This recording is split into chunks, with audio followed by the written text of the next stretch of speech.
Welcome to another edition of the Corner Booth Podcast here from the Snowden Deli. I'm Aaron Rand from CJD, along with Bill Brownstein of the Montreal Gazette.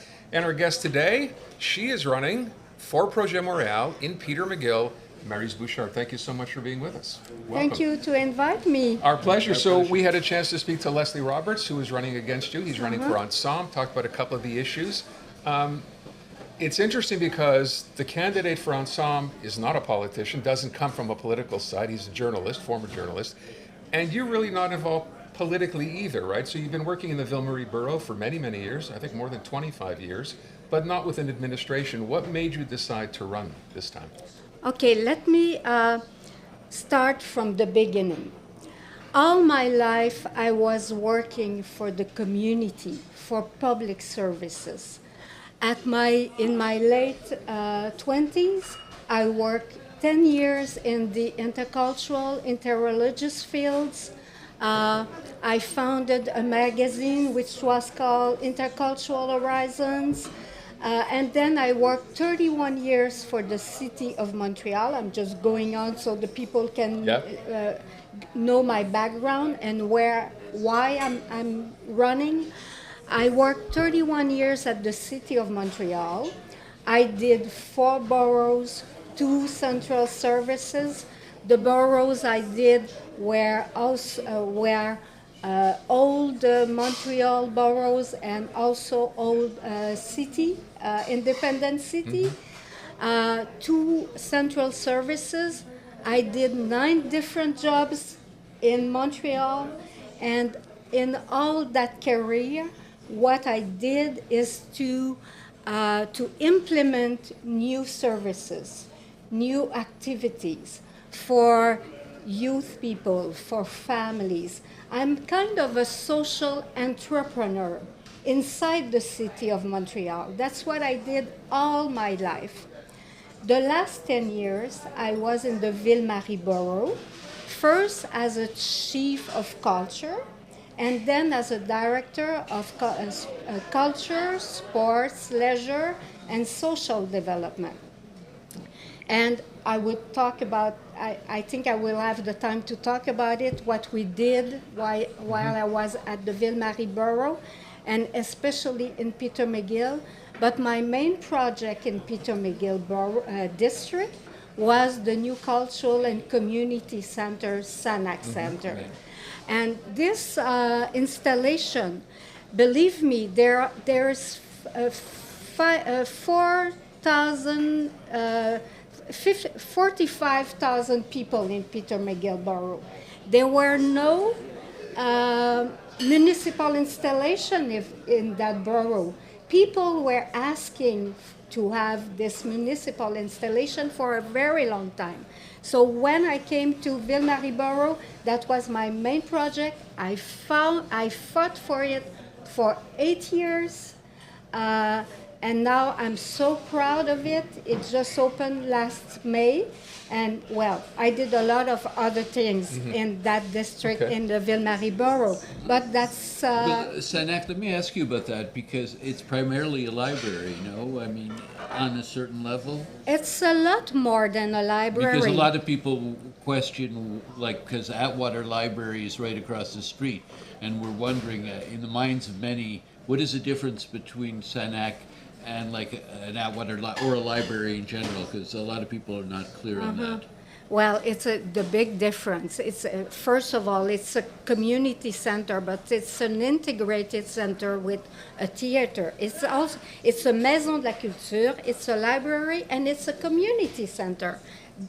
Both the 3 of that, and they are all integrated together.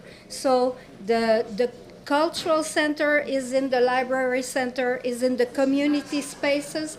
There are a theater there, there are a cafe, there are a culinary laboratory, there is a big fab lab, there is a studio, a musical studio completely insonorisé. And there are lots of rooms to do multiple activities. So it's really the heart now of the community. Is it well received, though? Are people taking advantage of it? people, Do you they, have numbers like? people, I don't have numbers, but I'm there almost every day, and people are there all day long. It's open 7 days a week until 9 o'clock from the morning to and it's always full of people. People using Do community groups have space in the building as well for the different, not the table de concertation Peter-McGill. the main one? The Yeah. main one is there. They have their Offices? Their Yeah. offices there, so they are very pleased with that. But it's not a place for other community groups. It's very. Will for it the- be? Is that part of the plan, or was It's never? no, part of the it's plan? not part of the Okay. plan. So Okay. not that. You live in Peter-McGill, the area? I don't live in Peter-McGill area. Let me tell you something. I live in a borough where Projet Montréal is very strong. I could have presented myself there and have a very good chance to be elected. But I really I choose Peter-McGill borough because my heart is there. First of all, there is this centre-ville, center city dimension, which, I'm a culture girl, so I've been on the board of Partenariat du Quartier des Spectacles. I've been on the board of Grande Bibliothèque. And the dimension of Montréal Métropole Culturelle, Montreal with his big university, the economic vitality of Montreal. Okay. That counts a lot for me. But also, we want a centre-ville with habitants. So you chose to run in this I district. choose to run in this district because I know that district. We were animating at Julia Drummond, at Percy Walter Park. For many years, cultural activities at St. Jack's. We are Okay. doing animation at Cabot Square. So for 10 years, I was on the ground field in that district, and I really wanted to be there. So my question would be, and you've done a lot. You've been part of the community downtown for many, many years. I go back to what I started with. When you've done something like that for as long as you've done it, why did you suddenly decide to run for public office? I mean, you had a Yeah, good job. You work with a lot of people. Why run? Yeah. Well, that's true. That was your first question. I decide, okay, now I'm retired from the city of Montreal since 2 years and a half. Okay?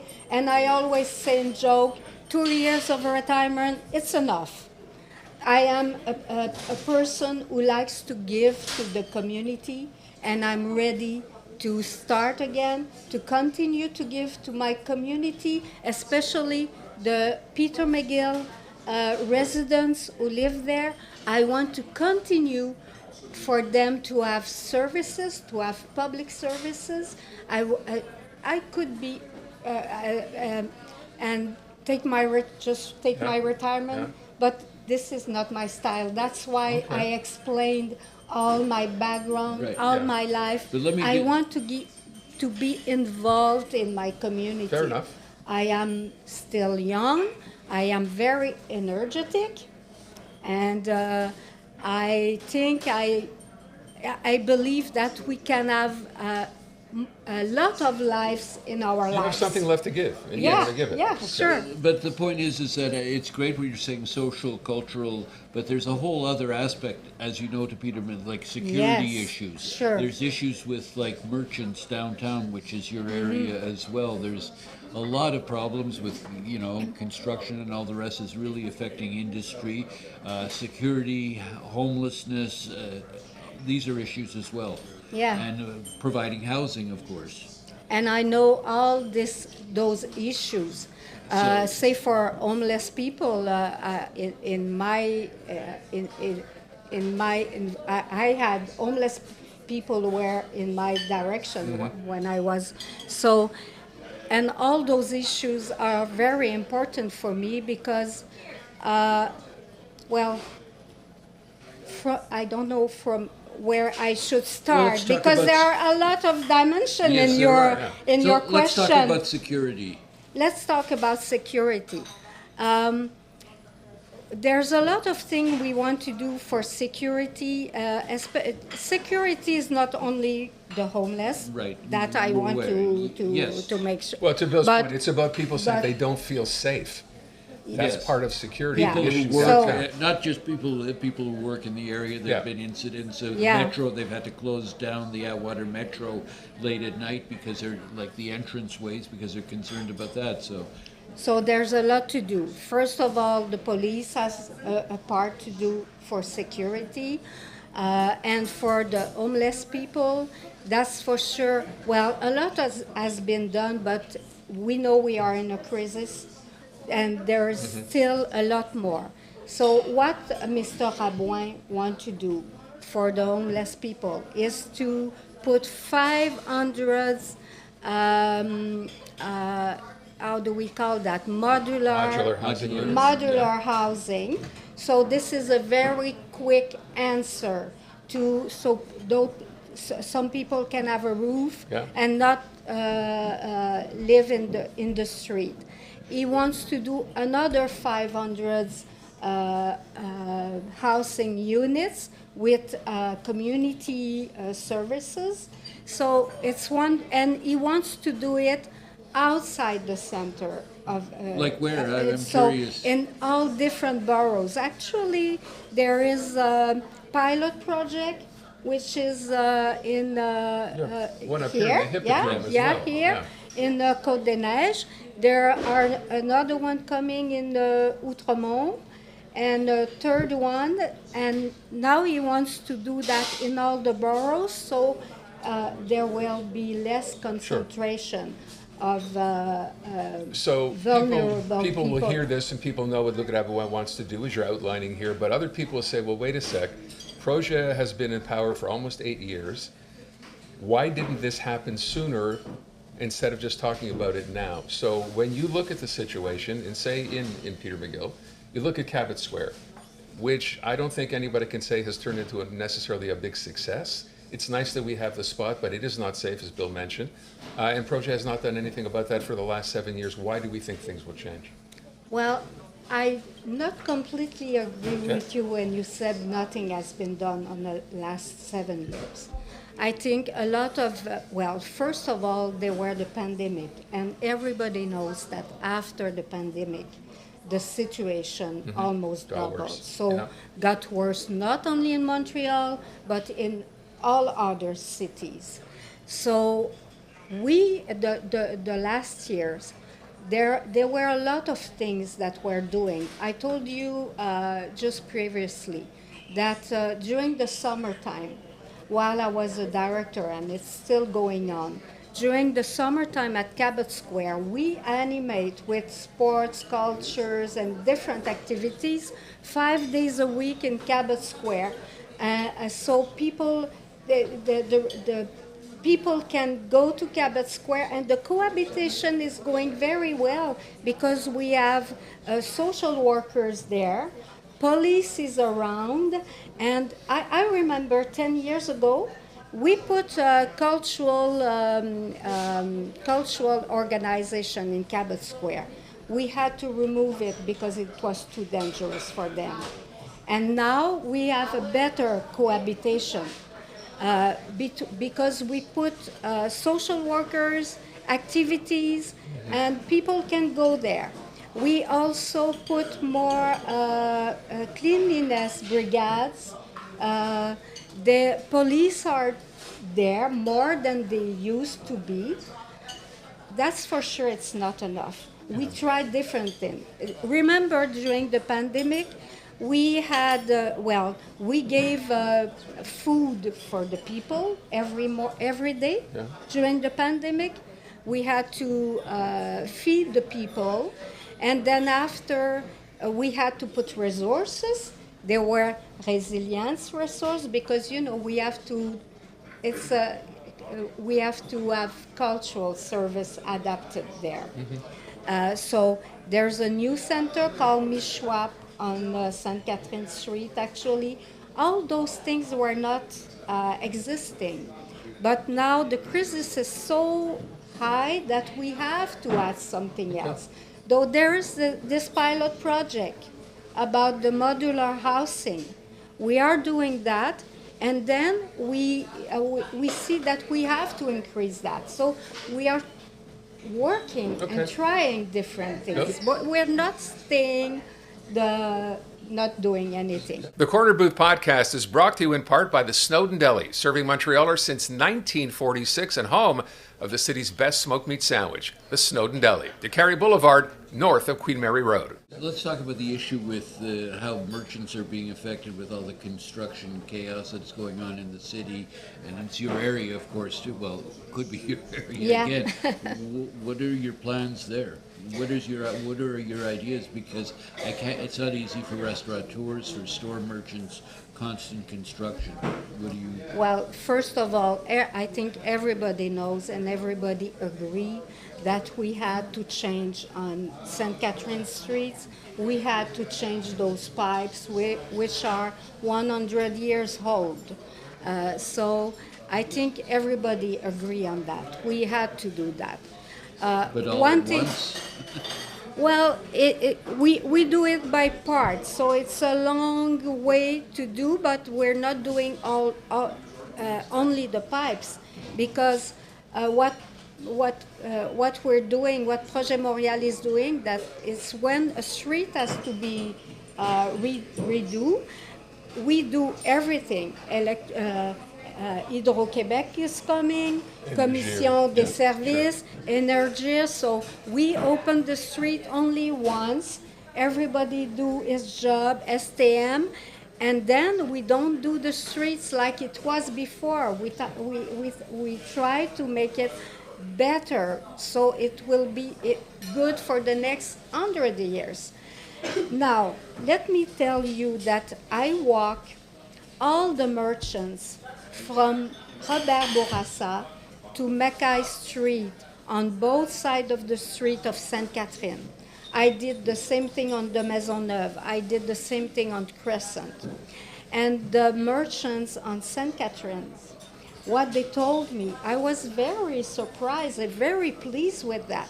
What they told me, that the part where it's done, it's finished, people are there, they find it beautiful.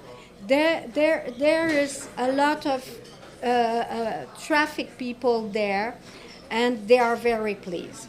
And the merchants who are actually in the road work, well, that's for sure. They don't like it, but they say to me, they all said to me that the construction was well managed. They have someone, an agent de liaison, which they can call 7 days a week. Every day they can call this person if they have troubles with delivery, any kind of troubles with garbage, they can call this person. They are well informed of the work. The chantier is well managed. At least they recognize that. We all know it's a mal de dents for a park for 2-3 years. It's going to, but they know it's 2-3 years.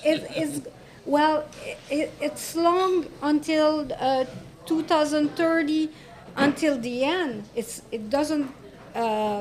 not 5 years in front of your store, but at least 2 years. But they all understand that, and they know it's going to be better. And I think the centre-ville, the economic sector, is, say, GD Sport is going to come in the St. Catherine streets. We have big stores. I think the rival of the economic sector is there and is going to come. So I want to ask a couple of things with respect to what's happening in the area. First of all, it's interesting to hear you talk about merchants. I talk to people on the radio and they call me and complain as merchants about what's going on St. Catherine Street and the fact that there, for many of them, there was no warning. One day they showed up and started digging up the street. So we have a bit of a different story from people you talk to and people I hear from. And the other thing is, with respect to recreation, I think we had the Y downtown just announced now they're giving up services and have to go smaller and eventually maybe shut down. What is there recreationally in Peter-McGill for people to do beyond Sanaaq, beyond the cultural center? Is there anything recreational? Do you have a basketball court, anything like that in the plan? No. You gave the good answer, but I will But continue. better for her to answer that, I think, yeah. No, I know well, you're campaigning for this. yes, I'm campaigning for that because I'm campaign. What I want is that I told you that Centre-ville, Center City is very important for me, but we have to have a centre-ville with habitants. We don't want to, like some city in North America, that Nobody's there. And for that, we have to have a centre-ville with all the facilities, all the activities. So we gave a cultural and community center. That was the first step. But we still have to need sports activities, recreational, Okay. more activities. We are doing a lot during the summertime in the parks. The parks are all animated during the summertime in Peter-McGill. Now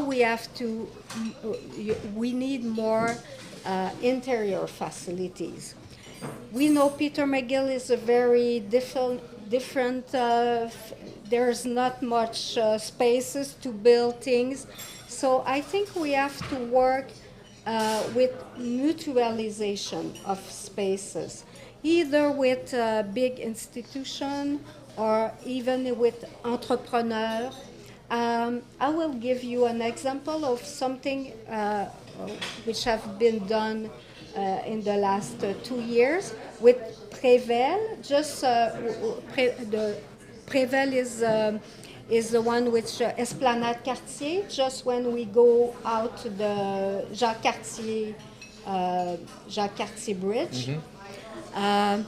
With Prével, there were an agreement that we build the city and the non-profit organization and Prével, the biggest community garden, jardin communautaire, on the top of the building of Esplanade Cartier. Okay. So that's a kind of, I think in Peter-McGill we have to do that.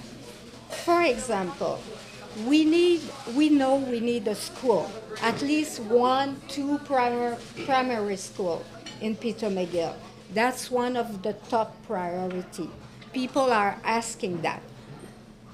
The city cannot do anything. It's not building schools. We all know it's a provincial government.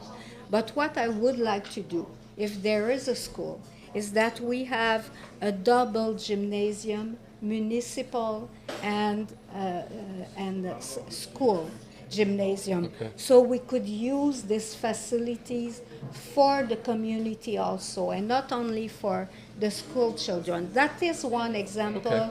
and I think that's the way we have to do things now. So I don't want to run out of time, but I do want to ask you a couple of things. I know Bill has a question as well. First of all, with respect to as you move forward, I'm curious. You have a great career, a long resume in working for the Vil-Marie borough. Did you go to Projet Montréal and say, I want to run for you, or did Projet Montréal come to you and say, we know what you've done, we'd like you to run for us? No, I choose Projet Montréal. I will tell you that in my 31 years at the City of Montreal, I saw a lot of administration. You can, even in the borough and in the central city. And the last 8 years, when I was director at Vil-Marie borough, I saw how the Projet Montréal elected teams were working. I saw why they were there, for good reasons, the involvement they have. And the one thing which is very important for me is the integrity. And I saw that all those persons were, they had integrity. They were there for the good reason. So when I took my retirement, the day after, I never had a political membership Right. anywhere Right. because I had to stay neutral, but I took my membership in Projet Montréal. The day after you The retired. day after my retirement, I took my 3 years membership to Projet Okay. Montréal, and I start to get involved, to participate in the activities, and I choose Projet Montréal because I think they have not only the vision for Montreal today, but they have the vision for the Montreal for our children and our grandchildren. And it comes, it's It makes my sense. values. It It makes makes sense sense. to you, yeah. It makes sense to Okay. me. There were no question about that. I'm running for Projet Montréal, or I go back to my nice retreat. Okay. Bill? Let me ask you something. As I said, Vil-Marie, Peter-McGill is such an important borough in the city. I mean, in fact, outside of all the other districts, I think this one is so pivotal for so many reasons. So much so that way back when it was decided that the mayor of Montreal was also the mayor of the Vil-Marie borough. And Madame Plante, in fact, promised, I think in 2021, that there would be elections for a separate borough mayor but that hasn't happened. What are your feelings on that? Should you have your own borough mayor? Should you be the borough mayor? No, I don't have this kind No, of. but it is so important. But yeah, I think Projet Montréal recognized that, and there were a public consultation Yeah. that went on, and what was Citizens wanted it, though. it was a part of citizens want it, and we can understand it. And what was suggest, and not only suggest, but the Projet Montréal wrote a letter to the government of Quebec asking for 3 more city councillors. So Okay. all the city councillors could be elected Yeah. by the citizens of Vil-Marie borough. They could have 6 city councillors, but the mayor will stay the mayor of Montreal to be the mayor of the borough, because it's very important that the mayor of Montreal can have a hands-on on the But does the mayor of Montreal downtown. have enough time to oversee the Yeah. borough as well as the city? Because there's 2 apples and oranges on some level. Well, I think the past shows that, say, Valérie Plante was very involved in the Vil-Marie borough also. She was a city councillor in Sainte-Marie, first of all. Yes. Her heart is there, and I know she Just a was. very big job. She was there, but at the same time, if there are 6 city councillors at the Vil-Marie borough, the citizen Are being will have a more direct Understood. contact Okay. with their elected members. We will leave it at that. I thank you so much for being with us. Thank you, and I wish you the best. I apologize for my bad there's English. no I apology hope necessary. you Your English is understand terrific. and your listeners understand me. I'm trying to do my they do. best. Thank you to Thank you. invite me. Thank you. Thank All right. you. And our special guest today, broadcaster, journalist. We're going to leave something out, but now, local politician Leslie Roberts. Leslie, thank you for joining us today. Aaron, Bill, gentlemen, thank you for having me. So, for people who don't know you, and if you grew up in Montreal at all, I think most people would recognize the name. You're, I think, 4th generation in Fifth the business. generation. Fifth Oh, no, generation. 4th, yeah. Broadcaster, as I said, for Yeah. many years. Recently, you started writing editorials in I the did. National Post, the Yeah. Gazette, and then you woke up one morning and said, "You know what? I don't know why I'm saying this because you're going to. What made you decide to run? You're running for Ensemble Montréal in the Peter-McGill district in the municipal election. When did you come to this decision, and how?" Well, I was asked a couple of times by the people at Ensemble Montréal, and initially I said no. And they approached me because of the editorials where I was speaking about the condition of our city, how the mayor wasn't doing what I figured a mayor should do to react to the news of the day, for example. And the very last time, it was Soraya who called me and said, "Let's have coffee." So we sat together, and I did what we do as journalists. I grilled her. I said to her, okay, what's your plan? Give me the solutions, be fully transparent. And it wasn't talking points. She actually gave me the plan, much of which has now been released. And at the end of it, she said to me, and also, I think it's very important that the English community be represented. I want a strong Anglophone voice at the table when decisions are made. And that's what got it for me. The reason I say that is because when I came back to Montreal 4 years ago, I was very much part of the community and felt that what could I do to help us? And I became a board member of TALK, formerly QCGN, which you guys know, which is sort of the umbrella group for all English rights groups. And I saw what they were doing, but it's always reacting to decisions that have been made. This is an opportunity to be part of the making of decisions, being at the table. So I saw this as a natural next step, which would allow me to actually speak for the community when necessary, when it's an issue that involves our community specifically, and have our voice represented. Journalism had always been in your family's DNA. Politics is quite a stretch, I mean, on a certain level. Are you telling me I'm crazy? It's just, Yeah. it's interesting because, like, your family members before, I mean, nobody, so are you curious, or are you nervous about kind of making a jump from something you were very familiar with, very adept at in terms of journalism and broadcasting and all the rest, into an area that you haven't been involved in before? Well, I would put it this way. For 30 years, I grilled those politicians. When I was at CJD, had the talk show, I'd listen to Montrealers. So in many ways, it was like prep for the next step. My mom was actually an executive assistant to Rod Blaker, the former West Island MP. My grandfather, journalist first, but he was also an advisor to Lester B. Pearson at one point. So growing up, we'd have journalists and we had politicians at the table. So, and I come from a family where they say children should be seen but not heard. But sitting at the table listening to all of this, I was able to absorb it. So I kind of decided which profession do I want to go into. I fell naturally into journalism, television, radio, now print. And I want to try my hand at the other thing because after the career that I had, I feel I'm too young to stop doing anything, which is why I started writing those editorials, but to actually get those editorials noticed and now possibly make a decision or help make the decision of the politicians, I thought I'm going to give it a go. You know, I was just going to ask, when you make a decision like this, pretty significant decision, you run this by family, and if you did, what did they say to you? Supportive top to bottom. My brother, who is this generation's journalist, he's at the National Post, is literally my biggest cheerleader, my biggest advisor, because he's a very wise man.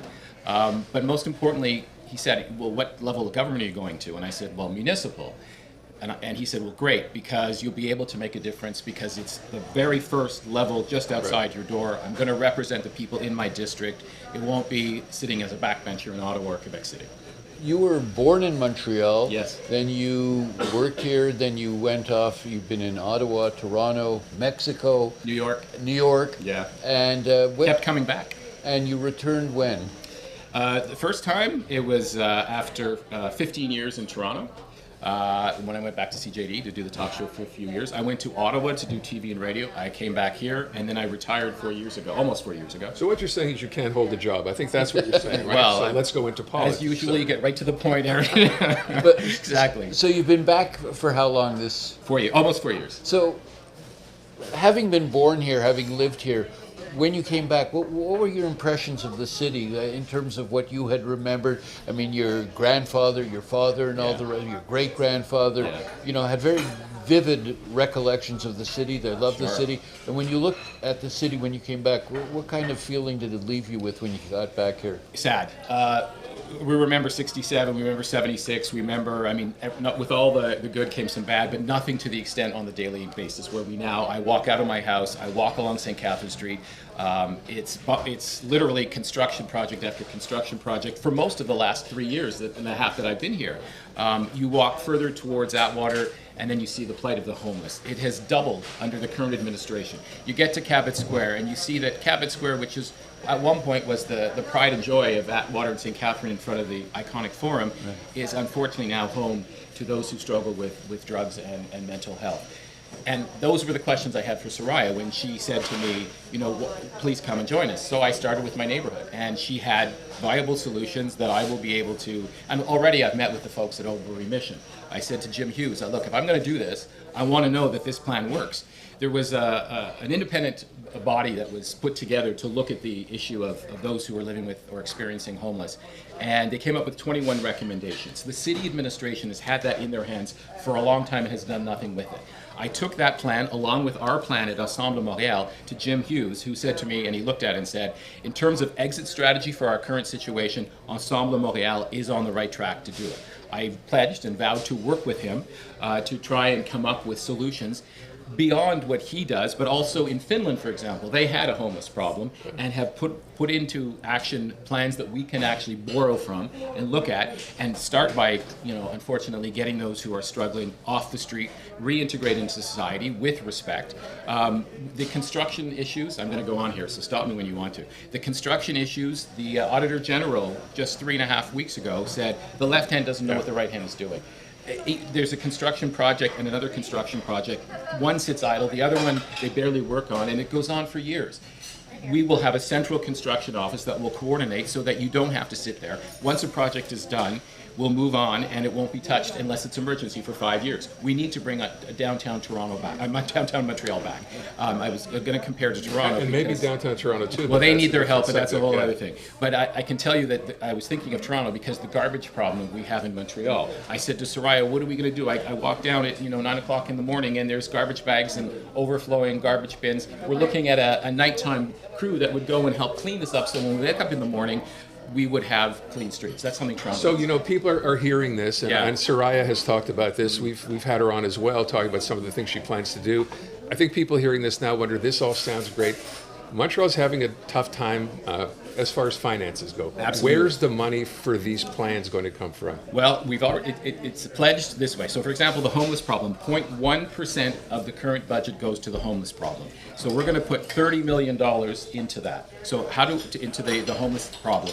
When we do it, it's a reallocation of the existing budget because they're spending it, unfortunately, I call it a one borough pony. In other words, they focus on the issues in the plateau because that's where their strength is. We're going to look at the city as a whole. So it's taking the existing budget, plus we're working, I've already met with developers this week to talk about how can we take the existing downtown core and make it better. They're talking about permits that take 16 or 18 months to get, just to make a minor change. We're going to do it within weeks. We've pledged that. The ballooning bureaucracy, we're going to cut 1,000 jobs. We're going to reduce all of the red tape to get things done. In terms of housing, we're going to work with the community, private and public partnerships to be able to develop some of the vacant buildings and turn them into affordable housing, off-market real estate. So that 20-20-20 rule, that's gone? Well, I'm not going to it's not my portfolio. I don't think it's 20-20-20. We have to obviously address the situation, but it's separate from the 20-20-20. Okay. The Corner Booth podcast is brought to you in part by the Snowden Delicatessen, where we are. 75 years in business, the hub of Montreal's greatest smoked meat, plus carnotzel, potato latkes, and the famous Snowden Deli party sandwiches. That's the Snowden Delicatessen. What I've never understood is, with the current administration, they take downtown for granted. I mean, we talk about money. Downtown is like, it's a waste in terms of like their tax dollars to be made. There's all sorts of stuff to be made there. Well, and it's getting worse. And it's getting worse. And owning, there's no understanding or compassion for the plight of merchants downtown. Yeah. You can see it from stores closed, boarded abandoned stores buildings. for rent. And more than ever. They don't seem to notice or care. They don't. And it's getting worse. I talked to a real estate guy in commercial real estate, and what's happening now is that those who have, let's say, 5,000 square feet are now looking for 3,000 square feet. So the 5,000 will be empty. They'll move to smaller quarters. There's going to be more empty spaces. So we, as I said, I've already met with these people who own these real estate things. We're going to work with those who have the abandoned buildings. Even if you walk down St. Catherine Street, when you see those storefronts, they look like they're abandoned. We have programs to help them clean it up so that even the facade needs to be cleaned up. Optics matter here. Well, downtown used to be the engine that kept the city going. Remember Crescent Street, guys, back in the day? Every street. And I mean, essentially what's happened now is because it's so difficult to access, I mean, the West Island, Laval, the South Shore, people go there for parking, for shopping and everything else. To you, you're running at Peter-McGill. You're downtown. You're also a guy who lives downtown, which is obviously a benefit. Yeah. We've had people on for for example, from the Downtown Merchants Association, Len. right? Len Castanier Yeah. has been here, Serge Fetty Fasco, Sanchez yeah, from Papanche, yeah. complaining about the fact that they're being ignored Yeah. by the city. Yeah. They have issues with public safety, with cleanliness. Yeah. What changes if you're in? Okay, so we'll start with all those. Public safety. When we address the issue with those who are homeless, you will find that will start to improve safety. We've already discussed the possibility of seeing a return of more police on the beat. That is something that I think it's very important. You need to see the police officers every day. It's for that sense of security, at least in the short term, so that people can understand. I mean, people are afraid to ride the metro when you get on the stations downtown. Yeah. The cleanup, as I discussed, of these buildings as well, working with them to try and promote the downtown core, getting rid of the construction to open up St. Catherine Street again. I mean, it's all interconnected. And if we can do it multi-pronged, which is what I'm hoping to do. I mean, don't get me wrong. I think of all the problems in Montreal, they're most concentrated in my area. That's downtown, right? We're talking Atwater all the way down to University, from Notre Dame all the way out to the mountain. But Ensemble represents the entire city. It does. In terms, are they compassionate? Are they sensitive to the issues of downtown as much? Yes, absolutely. I mean, I made sure of that when I think the point is when the downtown core that one time was buzzing is no longer buzzing. You go down there and it's, I mean, silent. It's not there. What happened to that enjoyment of going downtown? It's gone. As the counselor, I can tell you that it is on the priority list. If you look through our priorities, it's everything from housing, affordable housing, to homelessness, public security. I mean, go through that list. Every box is checked downtown. So what does the city do? They make parking meters that go till 11 o'clock at night just to ensure nobody's going to come Yeah, well, that doesn't count the 1,000 parking meters that they took away Yeah, for people who live in exactly. Park Extension, for example, who have nowhere to park at Yeah. park. Right. What happens with that? I mean, the ideological bent of Projet Montréal, I don't want to Bikes. keep harping on bike paths, but we know it's happening, and no one is against bike paths, No, right? no. But at some point, you have to take into account sort of the daily life of someone who's forced to use a car, Absolutely. go to work, go to take your kids to school. Seniors can't ride their bikes. What's Parents can't take yeah. their kids to school. So on bikes. what's the plan to try to ease that for motorists? Well, first and foremost, there's going to be a safety audit of the bike path. So I'll give you an example. Out in RDP on Gouin, there is a pool right in the middle of the bike path. If you go along de Maisonneuve, where in my district, at every corner where there's a stop or a light, the danger is there for the automobile who wants to turn left, the pedestrian who wants to cross the street, and the cyclist. So we're going to take the safety audit and put that into effect, and that will instantly, at least once the program is rolled out, make it safer to ride the bikes. In terms of parking and so on, I spoke to a merchant, a barbershop guy, who literally counted on the 3 spots in front of his place that were important for his clientele to come and park. They've removed those, and they've actually extended the bus stop. So the bus stop is now extended with these 3 parks, and these are some of the decisions that they did without understanding the consequences of doing it. So I think whenever there's any changes going forward, it'll take into account everything beyond just, hey, how do we get more bike paths? By the way, we've also discussed this previously with guests as well. Yeah. Camellia Wood, which is something I don't think anyone thought would become an election issue, is going to be an election Yeah. issue. Very different take from Ensemble Montréal to Luc Rabouin at Projet, who would close the mountain apparently if he doesn't get a tram. Just tell everybody what the situation is as far as Soraya is concerned. I think she said she wants to keep the mountain does. open for everyone. Absolutely. Your status quo, and can I add one more thing? Cavendish will get done. Hey! Those are the 2 issues that I know are very important. In my district, it's the mountain, and I know as the city as a whole, Cavendish, and I've already spoken to Mitchell Brownstein and Côte Saint-Luc about this. This is that part of the western part of Montreal. It's a crucial artery that needs to be open. So the study will be done, and how we do it. Do we do it with an overpass? Do we do it with, and Alan There's a D'Souza. way. Alan D'Souza in Ville-Saint-Laurent is another Ensemble Montréal mayor. He gets it. So I think there is a way, and we just have to get there. Oh, it's about time. This is Tell me about crazy. it. I mean, Oh. for years and years and years. Been there, got the T-shirt. You do now. So Yeah, I think one so. of the other things you mentioned, concerns size of municipal government. People talk about the fact that Yeah. Montreal has so many people in municipal politics. Absolutely. You pledged, I think Soraya pledged to cut 1,000 jobs, did. not necessarily in government, but in the administration. Right. Correct. So it's would be the functionaries, the people who run the city. That has ballooned. It's under the administration, the current administration. It's true of all levels of government, by the way. This will reduce by 1,000 jobs and reduce the red tape and the layers that you have to go through to get things done. Okay. I would also ask, and just to go back to the beginning, so you Yeah. make a decision, to get involved again. Yeah. You start writing editorials. Yeah. Political party notices is what you're doing. Had you not been approached to run now in municipal politics, what do you see yourself as doing next? Well, what doing next? I was retired, Aaron. I didn't know what was coming next. I was taking advantage of my time off to travel a lot, which I did. And once I did everything I wanted to do, I fell into writing editorials. You don't know what your life journey is going to bring. Again, I never thought that politics would be the next thing. I was going to maybe do some, joining panels on radio, hint, hint, that kind of thing. But I was enjoying writing because I had never written before, and it was a great way of extending on what I was already doing, but to do it in a new way in terms of actually. Because writing for television and writing for radio and writing for print are totally different. So that's what I saw myself doing. Where do you go from here, politically speaking, and in terms of, is the city ready for an Anglo mayor? Oh, well. Long term. You're very funny. I don't think it's a question of language. I think it's a question of who's best qualified. If I'm lucky enough to be elected, I will hope to have an important role. I know that right now I am Ensemble Montréal's economic development guy because I'm in the downtown core. I've already met with those who make those decisions. I would like to, once elected, go beyond that and see how we can bring foreign investment back and see how we can grow the city that we all already have in place that would make downtown thrive again. So we're talking here to predominantly an English audience. Absolutely. I think you've now had a story actually today suggesting, or they'd sent out a reporter Saw that. talking to 15 different people about the municipal election. One of 15, just one, could actually name the people running. So this brings us back to what tends to happen here.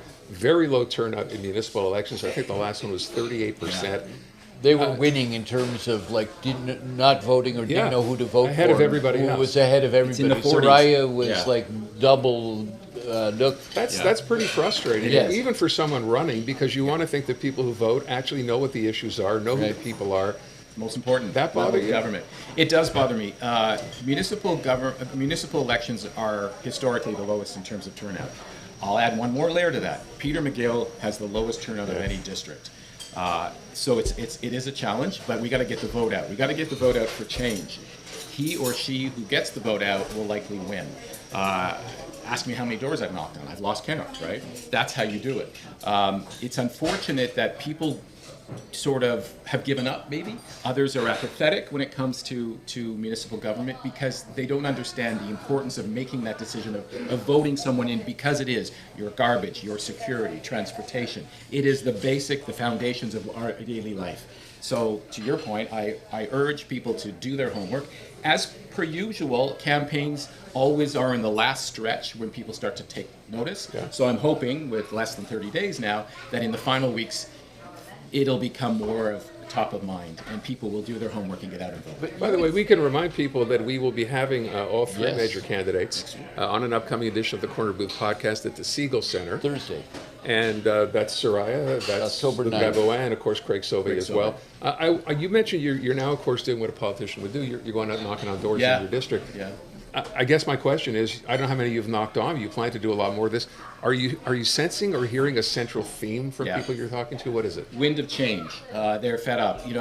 Every administration has its expiry date. We saw it, we're going to see it provincially. I think we saw it federally because it's a totally different leader, different mindset and federally, and we need it here. The expiry date has long passed on the current administration. And I say that based on the state of the city. So yes, more and more I'm hearing people say, anybody but Projet Montréal. I'm fed up. That's Yeah. But I'm shocked that Peter-McGill, you said, has the lowest turnout. I know. I mean, they're most impacted Yes. of anybody They are. in the city. A lot of it is because of the makeup of the population. It's transient people. We are a renter district for the most part, and as a result, they moved between elections and so on.